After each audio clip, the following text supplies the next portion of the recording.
Sir, ano po yung nasa likod ng biglaang pagpapalit ng liderato po ng PhilHealth at ano po ang inyong direktiba sa bagong PhilHealth President, sir? Actually, kung titignan ninyo ang qualifications ni Dr. Mercado, he is very, very well versed in both hospital administration, insurance, and his whole life has been devoted to healthcare. And so, it was after nung nag-oath taking kami, matagal kami nag-usap. Sabi ko, baliktad, hindi ko siya ina-advise, he's the expert. So tinanong ko siya, ano sa palagay mo ang kailangan natin gawin? And we went, pareho kami, immediately napunta yung usapan sa digitalization.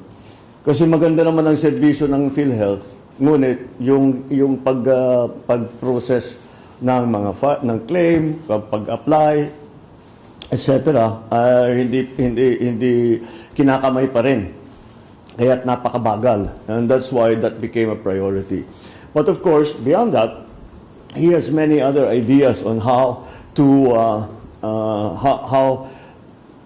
make the services of PhilHealth more inclusive, expanded, and again to give better coverage for different conditions for those who have.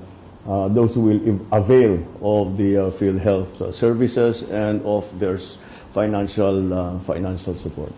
Sir, nagre-resign po ba si... At sinabi niya sa akin, sige, that's as far as I can tell you. Sabi, I'll go first, I'll go to say in a week's time, sabi niya sa akin, in a week's time, may bigyan kita ng report, much more detailed, kung ano sa palagay ko yung nakikita ko sa PhilHealth na pwedeng palitan, pwedeng palakihin, etc., etc.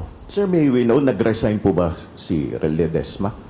Well, yes, he left his position already. Sabi niya that nahirapan na rin yata siya sa, with all of hindi siya sanay sa politika. Mandy Ledesma very much comes from the private sector. So I think he found the transition to be jarring, shall we say.